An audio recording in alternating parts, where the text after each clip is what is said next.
Assalamualaikum warahmatullahi wabarakatuh. Bismillahirrahmanirrahim. Allahumma sholli wa sallim ala sayyidina Muhammadin wa ala alihi washabihi asma'in amma ba'du. Sedanten ingkang kula hormati wabil khusus teman bapak kula Kiai Haji Agus Ali Masyuri. Beberapa kiai yang tanpa ngurangi rasa hormat, saya hormati semua. Ini ada beberapa Gus. Ini saya ngaji insyaallah 1/4 jam. 1/4 jam nanti yang menghisap Gus Kausar berapa Gus? 10 menit. 10 menit. Begini, sebetulnya saya membela semua umat Islam itu ahlul jannah. Karena saya ini ibarat marketing. Kalau orang Kristiani itu kan setiap orang mati sudah tenang bersama Bapak di surga. Jadi kampanye itu menarik sekali. Sementara kita sudah kiai, sudah imam masjid, sudah ulama, masih saja dikhawatirkan su'ul khotimah. Ini kalau kampanye ini tidak imbang, ini nanti saya takut kalah. Makanya saya bilang pokoknya semua orang mukmin itu ahlul jannah. Karena memang asli hadisnya seperti itu, man qala la ilaha illallah dakhalal jannah. Bahwa kemudian ada beberapa kiai yang mungkin wataknya itu pesimis, kemudian bikin sekian aturan-aturan yang sebetulnya itu cerminan dari pesimisnya, terus akan masuk surga itu susahnya bukan main. Nah itu saya tidak setuju karena tadi pasti kalah dengan kampanye sebelah yang setiap orang mati dibilang sudah tenang bersama Bapak apa? Di surga. Jadi ini penting. Terus kedua saya bilang agama ini sudah begitu baik. Masa kunci surga sudah dibocorkan miftahul jannah la ilaha illallah. Masa sudah pegang kuncinya nggak jadi masuk surga itu kan aneh. Ya sudah masuk saja, tapi tidak usah minta bantuan saya, masuk aja. Kan sudah pegang kuncinya. Terus ketiga, kenangan terburuk saya ketika jadi kiai itu gini, saya ada beberapa guru SD datang ke saya. Ini agak-agak masalah besar. Gus boleh nggak buka ujian nasional yang masih disegel? Semua guru bilang nggak boleh, itu kriminal kan. Ada satu guru yang bikin analogi agak kacau. Boleh saja. Wong ujian di kuburan saja dibocorkan para kiai nggak apa-apa. Itu.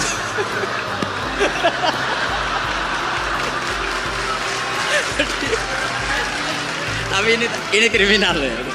Perhatian kepada kiai, nggak boleh memukul pemateri.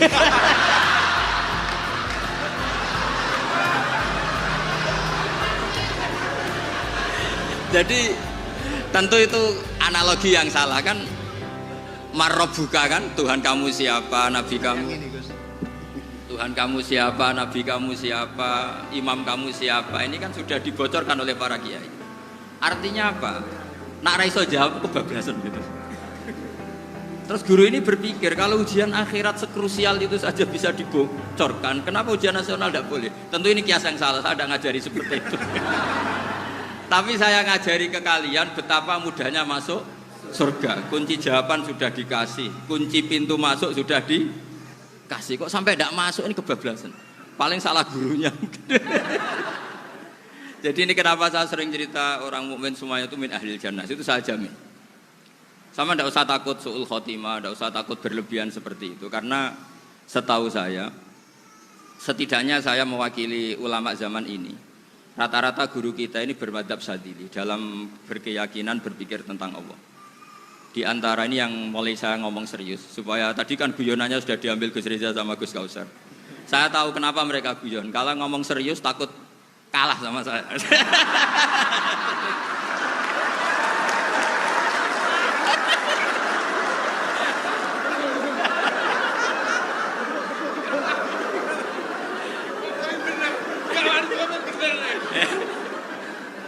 Karena saya ini sudah terkenal pemikir serius, jadi artinya itu satu kepintaran mengalihkan.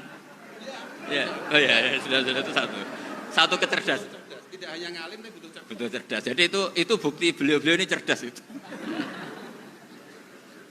Saya berpikir begini, ini madzhab Syadzili. Kita semua tentu Syadzili karena kita semua ngaji kitab hikam. Kita tahu kitab hikam itu muridnya Abul Abbas Al-Mursi. Abul Abbas Al-Mursi muridnya Syekh Abil Hasan apa? Asy-Syadzili. Saya masih ingat betul makalah itu dan saya ulang-ulang. Setiap saya ngajar di sarang saya ajarkan itu. Kilali kata Abdul Hasan As-Sadili, saya pernah dapat hatif, dapat semacam ilham. Apa makna min syarril waswasil khannas? Itu kata beliau dijawab oleh hatif itu. Hatif itu nggak perlu diterjemah tadi ada karena tadi diajarin itu. Apa yang dihidupkan itu nggak perlu dijelaskan. Kata hatif tadi, waswasun yadkhulu bainaka wa baina habibika. Yunsika altofahu alhasanah wa yudzakiruka af'alaka asyi'ah wa yukassiru indaka dzatas shimal wa yuqallilu indaka dzatal yamin liya'dila bika an husnidzanni billah ila su'idzanni billah. Jadi yang dikatakan waswas adalah kamu digiring untuk hanya ingat sisi-sisi kamu yang negatif, dilupakan bahwa Anda punya sisi-sisi yang positif. Misalnya seperti ini, mungkin secara fikih tadi banser-banser tegas, wah ini masalah lelaki perempuan dipisahkan gini-gini. Tapi kenapa Ghazali bilang ya sudah gini gak apa-apa. Sebetulnya ada rukhsah itu karena ini di depan umum. Yang paling pantangan Nabi itu layak luwana rojulun bimroatin. Ini ada yang menjaminnya gitu. Malah khawatir saya di sini dipisah tapi setelah berduaan nggak bisa. Jadi toleransinya karena ini di depan umum. Itu masih ada toleransinya. Layak luwana rojulun bimroatin. Begitu juga ketika kita dosa, misalnya kita dosa. Orang Islam setiap dosa itu pasti ingat salahnya, kemudian istighfar. Dan ketika satu kebaikan dibandingkan keburukan, itu kata semua ulama, karena sayyi'ah itu bernilai 1, kebaikan bernilai apa? 10. Itu masih surplus berapa? 9. Jadi itu cara berpikir Abdul Hasan As-Sadili.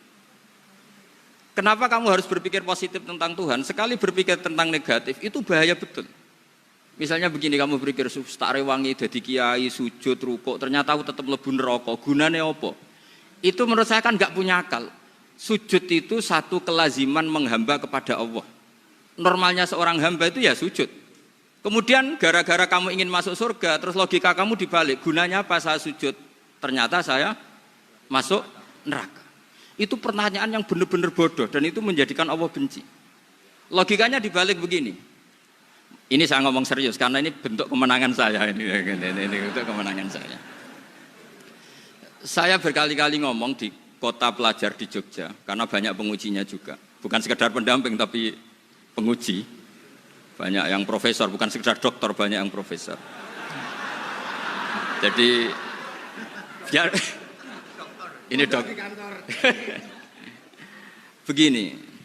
Saya pernah ditanya sama seorang dosen, Gus, saya ini ngaji hadis banyak, tapi ada yang saya tidak paham. Yaitu mangqala la ilaha illallah dakhalal jannah, ada kalimat wa in zana wa in saraka.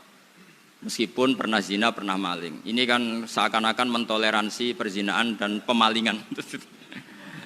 Terus saya bilang, oh makna hadis itu seperti ini. Jadi kebenaran absolut, kebenaran yang mutlak itu tidak akan terganggu oleh status perilaku seseorang. Saya berkali-kali memberi contoh.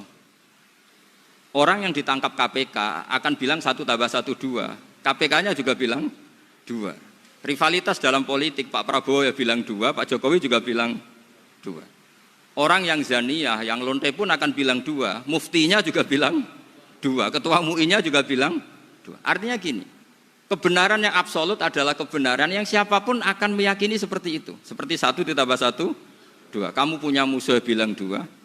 Kalau ibu-ibu ini punya maru ya marunya bilang 2 tadi tambah mama. Enggak tahu saya terjemahnya apa tadi. Nah, kebenaran yang absolut itu kebenaran yang siapapun pasti mengakui. Dan uniknya begini, saya kalau saya pernah ngaji acara himmah, acara pondok sarang di Demak. Kalau kamu bilang 1 ditambah 1 menjadi 2, untuk mengatakan 2 itu kamu butuh hadiah enggak? Mereka semua jawab enggak. Kita semua enjoy saja mengatakan tembok itu putih. Kenapa? Karena memang putih. Kita mengatakan 1 tambah 1 2 karena memang kita tanpa presentasi dapat hadiah, dapat penghormatan. Kenapa untuk mengatakan Allah itu Tuhan kita butuh surga? Memangnya kalau tidak ada surga Allah tidak jadi Tuhan?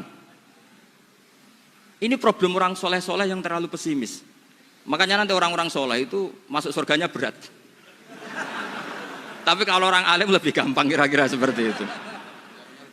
Iya, karena kan imannya lebih bagus. Dalam hadis qudsi, Allah ini yang dibuli orang-orang soleh. Laulam akhluk jannatan wala naron, alam akun ahlan an uto'ah. Dalam hadis qudsi itu. Kalau saja saya tidak menciptakan surga dan neraka, apa saya tidak jadi Tuhan yang perlu ditaati?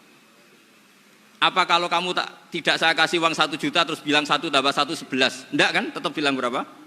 2. Kalau kebenaran absolut yang 1 tambah 1 kamu bilang 2 meskipun tanpa mendapat hadiah. Kenapa untuk bilang Allah Tuhan kamu butuh hadiah surga? Itu kan serah ikhlas belas. Makanya saya terus mengajarkan ikhlas. Ikhlas itu bisa dilatih dengan akal, dengan pikiran, bil ilmi lah. Harus dilatih. Nah di sini ini momen atau makna yang mestinya harus difahami wa inzana bahwa kalimat ini sah meskipun dilafadzkan seorang yang pernah zina. Sama seperti 1 tambah 1 2 sah, diucapkan siapa saja sah. Dan siapapun akan mengucapkan itu secara ikhlas. Ini penting saya utarakan. Sehingga setelah ada firqah-firqah takfiri yang mengatakan orang megang keris itu syirik, ke kuburan syirik, ini syirik. Itu salah besar. Salahnya adalah tadi kalimat-kalimat atau kebenaran-kebenaran absolut ini sudah jadi sibghata wa man ahsanu minallahi sibghah. Kalimat ini begitu absolut di hatinya orang mukmin. Sehingga ketika terganggu oleh hal-hal yang adat istiadat kayak pegang keris, kayak apa, ini tidak mengganggu. Tetap kualitas iman ini di atas keyakinan adat membawa apa keris. Kalau orang membawa keris menjadi syirik karena percaya sama makhluk. Orang misalnya kejawen kalau nggak bawa keris nggak nyaman. Orang kota itu kalau nggak bawa ATM juga nggak nyaman. Itu tidak dihukumi syirik. Kamu pergi lupa bawa HP nyaman enggak? Enggak, kenapa enggak dihukumi syirik?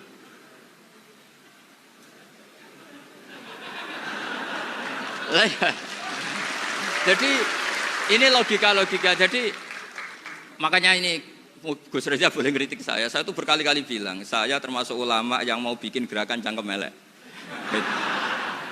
Karena nanti kalau saya nisbatkan ke Rasulullah itu tidak pantas karena Nabi ahsanan nasi khalqau wa khuluqa. Tapi saya siap jadi bempernya Rasulullah sallallahu alaihi wasallam. Pernah ada diskusi di Jakarta, ini kisah nyata. Apa dalilnya setelah sholat salaman? Mana hadisnya? Itu dijawab hadisnya tentu kita kesulitan. Kalaupun ada hadisnya dhaif semua yang masalah musafahah. Akhirnya mau tidak mau dijawab pakai cangkem elek. Boleh enggak kamu setelah salam nyalain HP yang off? Boleh. Boleh enggak ke kamar mandi? Boleh. Oh berarti kencing boleh, nyalain HP boleh, yang enggak boleh itu ingat Allah. Karena mereka mengkritik wiridan, ngeritik salam. Akhirnya mikir deh. Ada enggak hadisnya orang setelah sholat nyalain HP? Enggak ada kan? Tapi mereka nyalain HP enggak hambatan, tapi untuk salaman masalahkan. Ke kamar mandi boleh, tapi untuk wiridan enggak boleh. Akhirnya mereka sadar, oh iya. Lama-lama dibisi gini yang kelompok itu. Kamu itu korban aliran supaya kamu gak ingat Allah, ingatnya HP-nya. Sehingga orang wiridan kamu kritik, orang nyalain HP tidak kamu kritik. Itu kelompok itu adalah kelompok orang-orang yang supaya orang Islam itu lupa Tuhannya. Itu gerakan cangkem elek, tapi jadikan orang sadar. Jadi ini penting. Jadi kalau kamu tidak bisa bela agama dengan jalan yang lurus karena tidak bakat itu. Gak apa-apa pakai cangkem elek tadi, karena gak mungkin gerakan ini dinisbatkan kepada Rasulullah Shallallahu Alaihi Wasallam. Kalau soal sanad, saya punya sekian sanad tentang itu, tapi tidak usah kamu ikuti. Ada orang tanya, ya Pak Kiai kalau setan dibakar di neraka panasan enggak? Ya panasan. Lo kan setan dari api, ngapain harus panasan? Kan materinya sama. Terus Kak Kiai tadi gak kesulitan, dia ngambil pasir, disawur di wajahnya. Wah sakit Kiai, kamu kan dari tanah, kena tanah kok. Jadi itu ada sekian, artinya gini ya, kalau kesulitan jawab pakai baik-baik ya sudah pakai cangkem elek itu aja karena. Tapi tentu kan gerakan ini tidak mungkin dinisbatkan kepada para nabi. Tapi saya pastikan meskipun nggak bisa dinisbatkan kepada para nabi dari segi cangkem elek tadi, tapi secara semangat itu sama.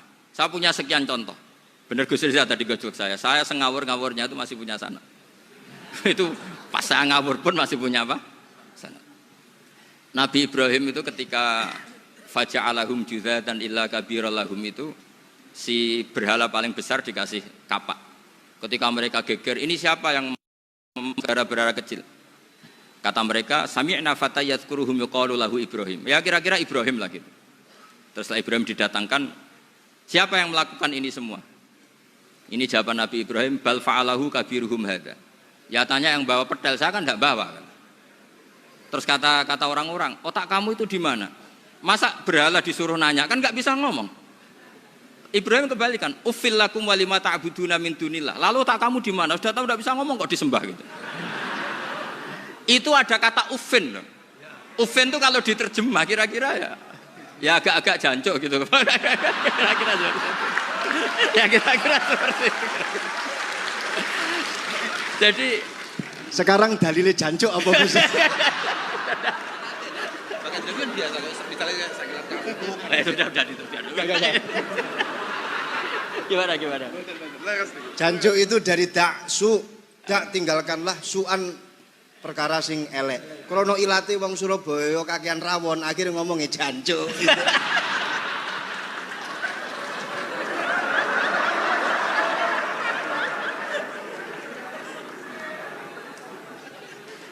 Jadi mulai dulu melawan kebatilan itu harus pakai logika yang vulgar. Karena memang nggak mungkin dengan bahasa-bahasa priayi itu nggak mungkin. Dan ini penting saya utarakan. Nah, kalau nanti nggak mungkin dinisbatkan kepada Rasul karena Nabi adalah ahsanan nasi khalqa wa khuluqa, kita yang ngambil alih saja. Gus Reza, saya, Gus Lausan ini cara cangkem elek kan pantas. Luas. Selain bakat ya sudah natural. Karena memang itu cara kita menjelaskan kebenaran. Saya ulang lagi, itu cara kita menjelaskan apa? Kebenaran. Mau tidak mau. Saya pernah ditanya sama seseorang, Gus, beberapa nabi itu kan poligami. Poligami itu bukti hiperseks. Karena yang tanya itu orang nasionalis, nggak pati senang Islam. Terus tak balik tanya, perempuan itu makhluk lemah enggak? Ya lemah. Kalau nolong lama satu itu gimana? Ya baik. Kenapa nolong dua jadi tidak baik? Harusnya kalau nolong tiga tidak baik. Tapi saya tidak dukung poligami. Nah, ini cerita saya. Setidaknya mereka jadi ingat. Saya itu pernah ditanya agak-agak orang ateis. Dia benci Islam tapi neliti Islam. Pertanyaan kedua, kenapa dalam perang itu seakan-akan Nabi itu perampok? Hartanya orang kafir disita kemudian menjadi ghanimah. Itu kan kayak ngerampok. Terus saya tanya gini, kalau ada penjahat ke rumah kamu, kemudian pakai senjata api, setelah kamu ringkus, itu senjata api kamu kembalikan apa kamu sita? Oh ya saya sita, kalau tak kembalikan dipakai ngerampok lagi.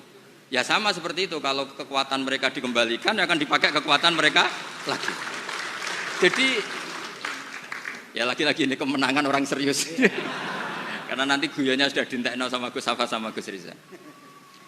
Nah, kenapa saya ngajar begitu rileks, begitu santai? Karena pikiran saya sederhana. Fa innal uqula muttarratun ila qabilil haq. Akal sehat pasti dipaksa menerima apa? Kebenaran. Sehingga kebenaran itu tidak usah kamu ngomongkan secara serius, tidak perlu. Kebenaran itu mudah diterima. Saya itu pernah ngaji berkali-kali di Jogja di mana-mana sampai ada buku seorang dokter nulis tesisnya itu bangga lagi menjadi muslim setelah ngaji saya itu. Karena saya menerangkan itu ringan. Orang Islam itu harus mencintai Allah. Ciri utama cinta itu tidak tegang, rileks. Saya bilang begini, kalau kamu pernah 1 tahun digratisi orang rumah, makanan, kamu kira-kira itu mudah nggak mencintai orang yang berjasa sama kamu minjemin rumah dan kasih makan gratis? Mudah kan? Apalagi kita ini mudah mencintai orang yang minjemin mobil 1 tahun, ngasih rumah 1 tahun, apalagi selamanya. Kenapa kita tidak mudah mencintai Allah yang memberi kita bumi, air, oksigen, semuanya kita dikasih Allah. Akhirnya mereka mikir, wong mencintai seseorang yang ngasih dalam durasi 1 tahun saja mudah, apalagi mencintai Allah yang ngasih kita tanpa batas. Itu disebut walladzina amanu asyaddu hubbal lillah. Orang mukmin itu mudah sekali mencintai Allah. Caranya dilatih tadi. Kita mudah mencintai orang yang berjasa sama kita. Kenapa tidak mudah mencintai Allah yang tentu jasanya lebih besar? Nah, karena akhir-akhir ini banyak orang yang terlalu nazir, terlalu kata Nabi kan basyiru walatu nafiru yasiru walatu asiru. Sehingga saya bikin gerakan. Pokoknya semua orang mukmin pasti masuk surga. Nanti soal ada kesalahan-kesalahan kecil yang menjadikan orang su'ul khotimah itu sifatnya kehati-hatian. Jangan menjadi hukum. Hati-hati itu tidak menjadi hukum. Kalau kamu nyupir hati-hati itu bukan berarti pasti kecelakaan, enggak.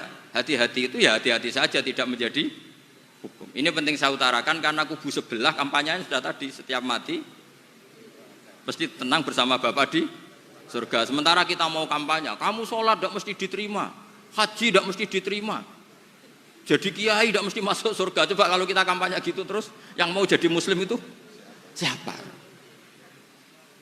Jadi ini sudah tak perhitungkan matang-matang saya milih mazhab seperti itu. Ya ini saya pikir sudah, ini pembandingnya supaya punya waktu.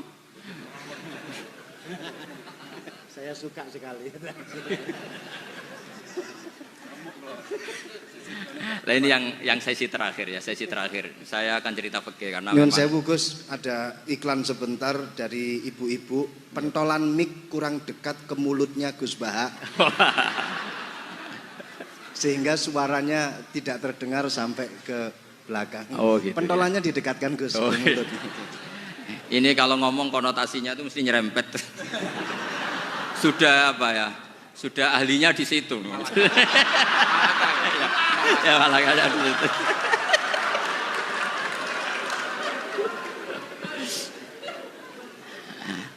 Dalam sesi terakhir saya cerita pentingnya pembanding. Imam Rafi'i itu yang ngarang kitab Muharrar. Kitab Muharrar ini adalah ringkasan dari kitab Al-Wasit. Al-Wasit itu karangannya Imam Ghazali. Al-Wasit sendiri ini khas ngaji NU karena NU maknanya Nahdlatul Ulama, gerakan para ulama. Jadi kalau nggak ngerti alim-alim seperti itu ya ada NU. Sebenarnya sampai itu pasnya Nahdlatul Ummah, gerakan umat. Tapi kan sudah jadi partai politik Nahdlatul Ummah. Karena yang katakan NU itu Nahdlatul Ulama, gerakannya para ulama. Imam Rafi'i itu berpendapat sujud itu cukup pakai baduk, pakai jidat. Itu dalam kitab Muharrar. Wal asoh anna sujud yasihu mau cukup biwat iljabah. Ketika Imam Nawawi mentasih kitab Muharrar namanya Minhajut Thalibin, itu mengkritik Imam Rafi'i, kata beliau sujud itu untuk sah harus melibatkan 7 anggota karena berdasar hadis umirtu an asjuda ala sabati a'zumin, yaitu al jabhah wal yaden warubaten wal qadamen, yaitu jabhah 2 tangan, 2 lutut dan 2 qadamen. Akhirnya saya ngecek di kitab asli Imam Rafi'i termasuk Ashabut Tarjih dan Imam Nawawi. 2 orang ini khilaf. Kan nggak mungkin kita sebagai musokhehnya karena yang khilaf ini 2 ulama besar, satu Imam Rafi'i, satu Imam siapa? Nawawi. Kita tidak bisa hanya mengikuti Fathul Mu'in yang mengatakan idza khtalafan Nawawi war Rafi'u quddiman Nawawi, tidak bisa karena Imam Nawawi ini sering nginduk sama kitabnya Imam Rafi'i karena senior Imam Rafi'i. Setelah saya cek di kitab kitab asli Mamba ya, satu sumbernya semua mazhab apa? Syafi'i. Ternyata Imam Syafi'i nak ngedikan hanya begini. Wa uhibbu, saya suka setiap orang Islam sujud itu melibatkan 7 anggota karena itu aman, pasti sah. Tapi wayah tamilu kata beliau, tapi mungkin saja sujud hanya watul jabah itu sah. Kenapa kata Imam Syafi'i? Liqaulihi sallallahu alaihi wasallam atau li du'aihi apa sallallahu alaihi wasallam fi sujud sajadalaka wajhi wa sam'i wa basari. Nabi ketika sujud itu hanya berdoa, ya Allah sujud kepada engkau wajhi wa sam'i wa basari. Nabi tidak menyebut wayadi wa rukbati wa qadam. Sehingga saya berkali-kali benar kata Gus, saya ini pembela umat sing sujude 7 anggota ya taklem pantes dadi Rais Suriah. Itu. Yang sujude bathuk tok ya tetap sah ngikuti mazhabnya Imam Rafi'i. Meskipun itu tidak saya anjurkan. Tentu tidak saya anjurkan. Alasannya Imam Syafi'i tadi, Rasulullah pernah berdoa dengan kata-kata sajadalaka wajhi, bukan diteruskan wayadi warubati wakoda. Sehingga fal khilaf huna bakin ala khiddati kalau dalam bahasa fikih. Khilaf biar tetap sesuai aturan khilaf masing-masing. Enggak perlu kamu menggugurkan pendapat Rafi'i yang mengesahkan sujud hanya pakai jabah. Ini penting karena tadi seperti saya katakan yang sujud anggota pitu ya masuk swarga mergo pintere. Sing nganggo bathuk tok yang mlebu swarga mergo gobloke tadi karena aksaru ahlil jannah al-bulhu. Nah ini madzhab saya. Jadi saya itu ingin umat Islam itu baik-baik saja. Iya betul. Madzhabin jenengan. Ya. Karena tidak mungkin lah kita tidak bela Islam di zaman akhir, tidak mungkin karena di kubu sebelah kampanyenya sudah seperti itu. Kalau kita ngomong ikhtiyat, kiai ra mesti mlebu swarga, sing salat ngethuk ra mesti husnul khotimah. Wah akan jadi repot. Saya ini pengagum teori ikhlas. Dilatih bil ilmi, saya ulang lagi dilatih bil ilmi. Saya ini malu. Malunya tadi, saya mengatakan 1 tambah 1 2 itu meskipun tidak ada yang memberi hadiah tetap saya katakan 2. Saya mengatakan air itu dingin, tidak ada yang ngasih hadiah saya akan bilang kalau air itu dingin. Kalau api itu panas. untuk hakikat-hakikat seperti itu saja saya jujur tanpa ingin imbalan. Tapi ketika hakikat mengenai Allah kok saya minta imbalan surga dan neraka, ini apa-apaan? Kira-kira gitulah, Rois Suriah macam apa gitu.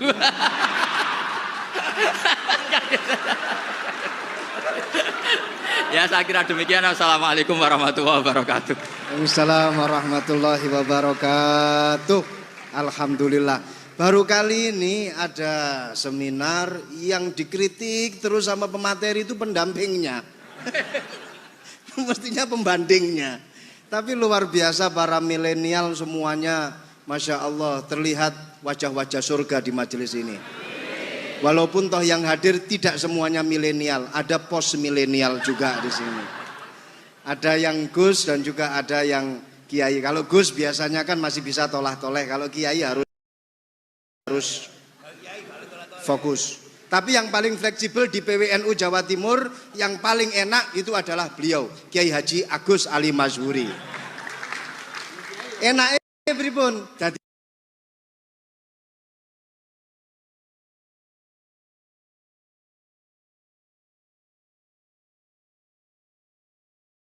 Kiai yo iso, dadi Gus ya, ya iso. Itu posisinya paling enak di antara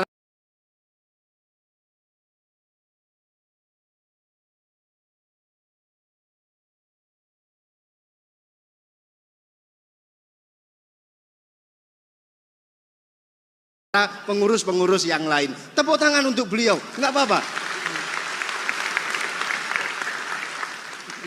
Langsung saya buka pertanyaan. Yang ditanya 2 orang, jangan pendampingnya. Yang ditanya 2 orang. Kalau enggak Gus Bahak, Gus Kausar. Saya hitung sampai 10, enggak ada pertanyaan, kita tutup dengan doa. 1, 10.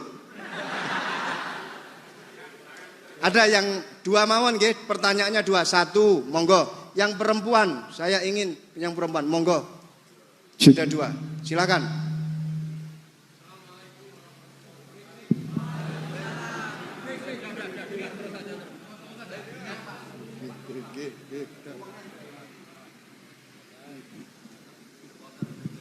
Bismillahirrahmanirrahim.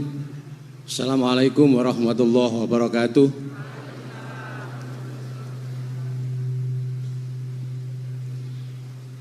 Yang saya ingin tanyakan kepada Gus Bahak, saya itu sering ngaji lewat YouTube panjenengan Gus.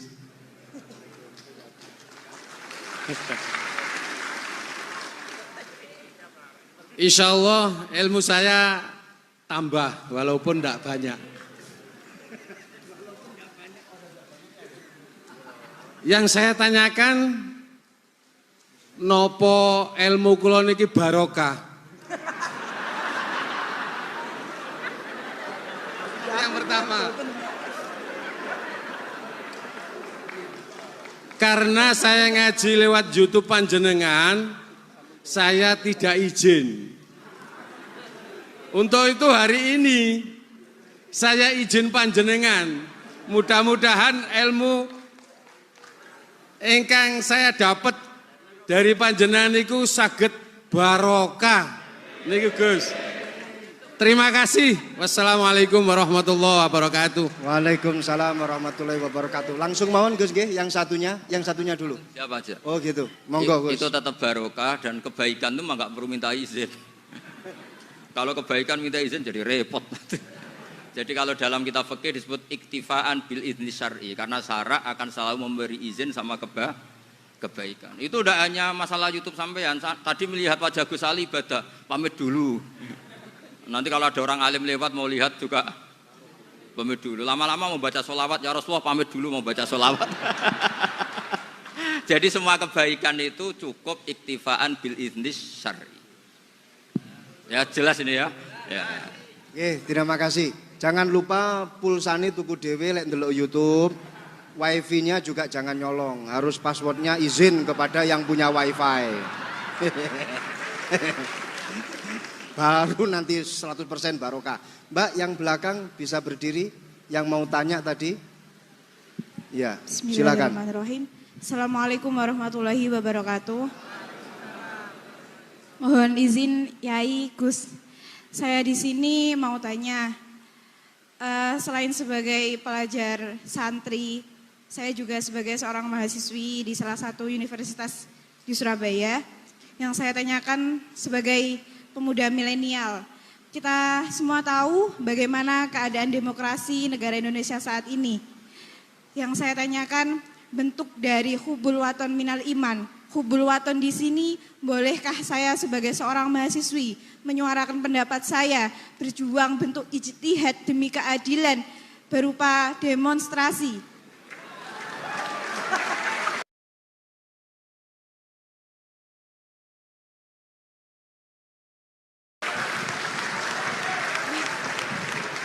Ngapunten. Yang saya tanyakan di sini, bagaimana menurut Gus, apakah saya melakukan demonstrasi ini sudah baik atau sangat baik atau mungkin perlu dikaji kembali? Terima kasih. Wassalamualaikum warahmatullahi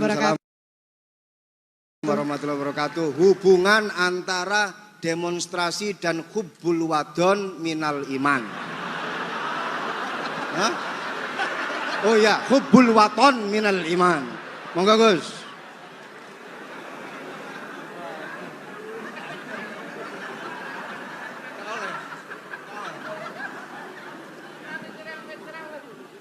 Ini benar-benar ahli. Begini kan, demonstrasi itu kan makna pokoknya itu kan apa? Memperlihatkan. Makanya demonstrasi kekuatan maknanya ya show ya, memperlihatkan satu apa? Kekuatan. Sehingga kalau dalam Islam itu ya fleksibel, asal itu tidak merugikan orang lain, tidak anarkis, tidak mandorot bagi kelompok lain tentu boleh. Bahkan kalau tidak menyuarakan suara kita tentu dengan cara-cara yang tetap Islami ya, itu malah kita disalahkan karena berarti tidak ikut bertanggung jawab terhadap proses bernegara, tapi tentu disuarakan secara konstitusional dan secara baik. Kemarin pas demo di Jogja yang ramai itu masalah rancangan KUHP itu, rektor UI juga ketemu saya, pamit Gus mau demo aja. Ya tapi yang baik dan sopan karena begini ya, di Quran itu ada ayat walau la daf'u nasa ba'dahum bi ba'dil fasadatil ard. Jadi kekuatan manapun itu harus dikontrol. Tentu kontrol itu macam-macam. Tapi tentu saya ulang lagi, jangan anarkis, jangan melakukan sesuatu yang kontraproduktif. Jadi menurut saya pernah ditanya, Gus kalau pemerintah itu didukung 90% rakyatnya bagus enggak? Ya bagus, berarti presidennya hebat, didukung mayoritas rakyat. Kalau hanya 55 ya bagus. Presidennya biar tahu, biar hati-hati karena dipilih separuh lebih sedikit gitu. Lah kok bagus semua? Ya emang harapan kita sama Allah semuanya baik semua kata saya gitu. Jadi susahnya apa sih kita melihat sesuatu itu, asal agama ini kan gampang, asal tidak maksiat itu baik. Asal gak maksiat itu baik. Ma khuyira Rasulullah baina amrayni lakhtara aisarahuma malam yakun isman. Jadi demo itu bukan, nah kalau demo yang diharamkan sebagian fatwanya ulama tentu yang maknanya yang anarkis. Kalau yang dihalalkan tentu maknanya yang tertib. Itu biasa dalam hukum fikih. Rasulullah ngendikan A, mahmalnya seperti ini. Rasulullah ngendikan B, mahmalnya seperti ini. Karena kadang ngendikanin Nabi cara zahir itu berlawanan. Misalnya Nabi ditanya, amal paling baik apa ya Rasulullah? Nyaur utang gitu. Karena biasa yang ngemplang mungkin yang tanya itu tukang. Tapi kadang Nabi jawab birrul walidain. Kadang jawab as-sholat li awwali waktiha. Karena penanyanya ini beda. Gimana? Sintakon nggak tahu sholat. Ya, sintakon nggak tahu sholat kata beliau. Kan gitu. Jadi ini penting saya utarakan karena zaman Nabi itu ya biasa Nabi misalnya ngendikan sesuatu itu. Terus ada juga sahabat yang memperlihatkan pendapatnya, tapi tidak niat bantah. Masyhur itu dalam tarikh. Saya beri contoh yang masyhur itu. Nabi pernah sholat duhur itu 2 rakaat. Sebagian riwayat mengatakan asar, tapi yang lebih kuat itu duhur. Setelah 2 rakaat Nabi sholat, itu akabirus sahabat papan atas itu tidak ada yang ngendikan karena mereka sopan semua, tahu etikal. Setelah Nabi pulang sudah dekat pintu, ada sahabat yang berdiri. Ya Rasulullah, aku siroti sholatu amnasita. Ini sholat model kosor, apa engkau lupa? Tapi sahabat yang nggak tanya, ini niatnya malah lebih agak-agak buruk. Baguslah kalau sholat terbaru 2, berarti besok ya 2. Karena pakai teori nasah mansuh, berarti hukum itu pakai yang terbaru. Jadi gayanya tidak tanya, tapi lebih.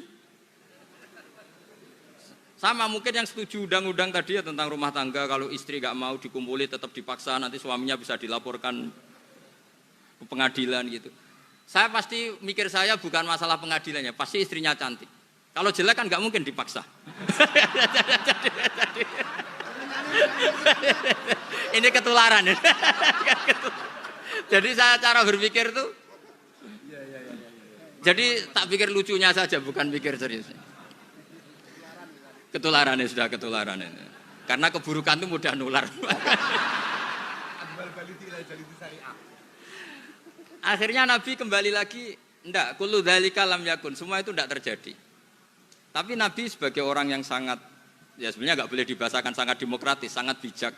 Nabi kembali lagi ke mimbar terus tanya, ahakun maqalahu dzulyaten, apa betul yang dikatakan dzulyaten tadi? Kata sahabat semua, betul ya Rasulullah, tadi engkau sholat hanya 2 rakaat. Nabi kemudian takbir lagi, meneruskan 2 rakaat terus salam. Artinya kalau demonstrasi itu dengan makna mengutarakan pendapat dengan cara yang dijamin konstitusi, ya itu kan normal-normal saja, nggak ada masalah. Saya pernah derekno bapak, itu ada pertanyaan yang benar-benar mengusik saya. Ada orang miskin datang ke bapak, Pak Yai, jadi wong melarat itu ra enak. Sajane ya wis suwe dadi melarat ra enak. Itu pas Ramadan. Kenapa kata bapak? Bapak saya itu teman akrabnya Gus Ali, itu senengannya ya guyon, mau meninggal aja masih guyon. Bapak itu guyon terus. Kenapa aja? Sudah puasa nggak makan, buruh orang, macul itu kan berat. Mau istirahat nggak boleh karena buruh orang. Enak jadi wong sugih puasa diam di rumah gini-gini terus. Terus kata bapak saya gini, enak wong melarat. Jadi wong sugih nak puasa berat. Kok sakit ya? Esok mangan pecel, awan rawon. Enggak sore sidik sate. Jadi yang harus ditinggalkan itu banyak. Nak sampean kan biasa meninggalkan itu semua. Semenjak itu dia, oh iya, nak ngono podo-podo abot. Jadi hasutnya pada orang kaya terus nggak ada. Nah ini pentingnya ilmu. Jadi pentingnya pendamping tadi itu. Setelah diberi jelasan, oh maturun ternyata podo-podo abot gitu. Dia nggak tahu susahnya jadi orang kaya. Ya sama seperti tadi. Ya saya puasa. Kerja gini-gini bojo sitok elek terus jadi yang bojone 4 cantik semua abot aku. Karena harus ninggalkan 4 yang cantik tadi yang bisa menghidupkan tadi itu. Itu kan juga demonstrasi artinya mengutarakan apa yang jadi itu saya pikir seperti itu. Ya ini pokoknya gitu aja ya. Assalamualaikum warahmatullahi wabarakatuh. Waalaikumsalam warahmatullahi wabarakatuh. Tepuk tangan untuk beliau. Kita doakan semoga beliau sehat walafiat, panjang umur, jembar rezeki, jembar urip, jembar awak, tambah rezeki, tambah bojo.